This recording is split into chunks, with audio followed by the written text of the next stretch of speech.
What is happening, guys? Welcome back to Get After It DIY, and today we're going to go over everything that I need for my electrical rough-in on my 4,000 square foot house. So let's get into it and let's get after it.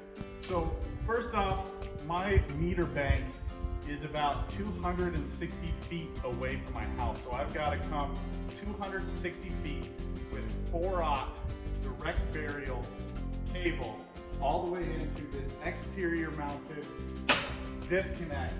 It has an 8-slot bank.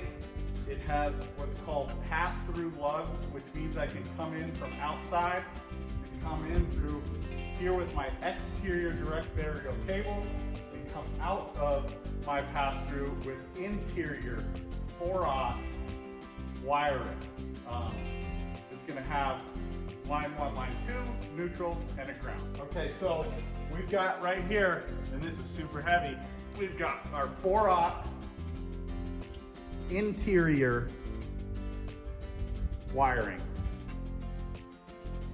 And that's gonna run from my disconnect all the way to my interior house panel, 200 amp house panel. Okay, so here's a whole bunch of stuff that we're gonna need. If you go down to an electrical wholesaler like say Platt Electric, and there's multiple other ones, open up an account. They will get you the best prices on everything they got. So I've got a 1,000-foot roll here, and I'll probably go through 3, maybe 4 of these. And this is 12-2 wiring, and I highly suggest running 12-2 to all your receptacles. You'll have 20 amp breaker for all your receptacles. The next wire that we're going to have, this is 14-2. It's white.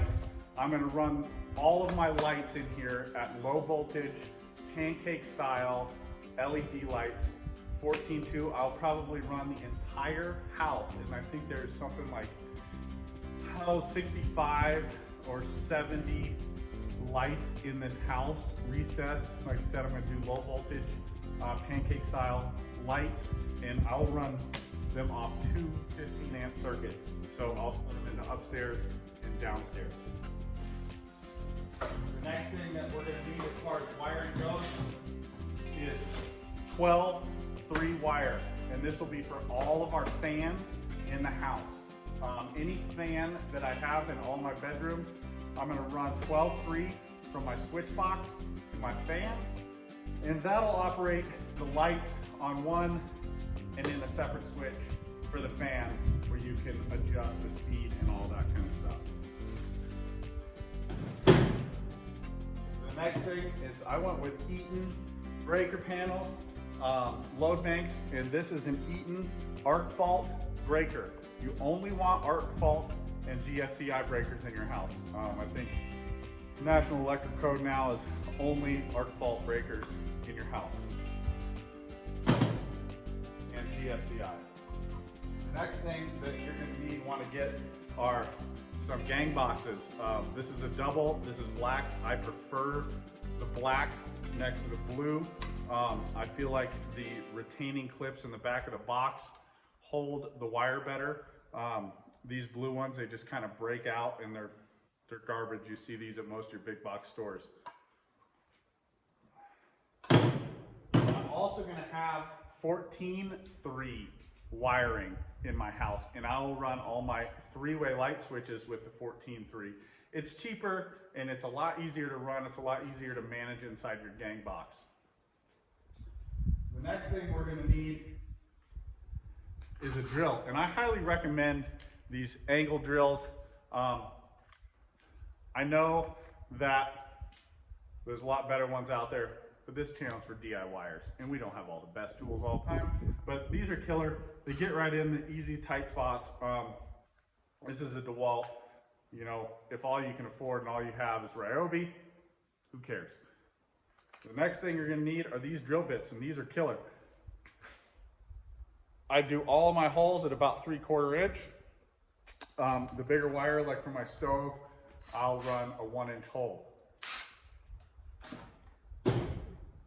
Always have your impact drivers,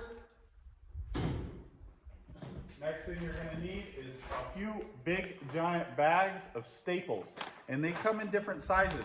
You're going to want sizes for 12-2, 14-2, 12-3, and you're also going to need staples for your bigger wire, like your 8 gauge for your stove.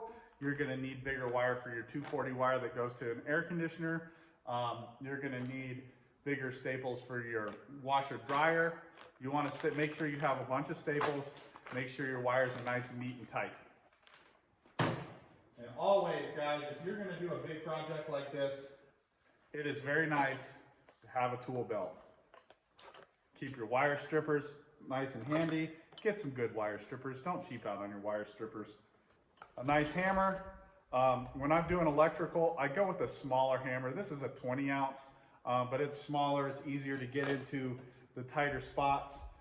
You're going to want a framing square, a nail puller for sure, and then typically on all your panel boxes, you're going to want a nut driver, and this is a 5/16. That one's pretty standard for the size of nuts that are on there.